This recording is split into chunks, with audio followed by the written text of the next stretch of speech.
Takže čaute, ja vás vítam pri ďalšom videjku na tomto kanáli. A sľuboval som, že keď na minulom videu, čo bol trik Vyber mi kartu, bude 3 lajky, tak robím tutoriál. Tak sa pustíme do vysvetlenia.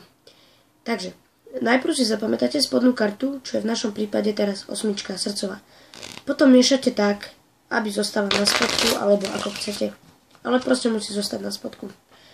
Keď tie karty potom rozprestriete, tak si pamätajte, že je tu, tam, kde je, lebo je posledná a je tu, hej.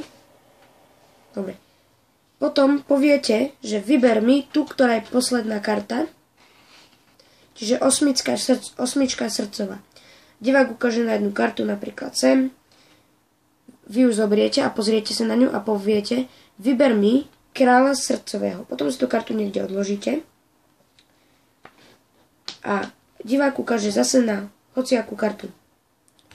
Zase sa na ňu pozriete, divák ju nesmie vidieť, ani tu predtým, a poviete, ja ti vyberem, teraz vy musíte vybrať, ječko krížové.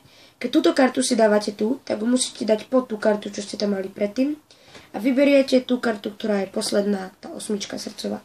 Tu dáte už iba na vrch, no a musí vám to výjsť vždy takto, pretože je to úplne jednoduchý trik. Tak dúfam, že sa vám toto videjko páčilo a čaute.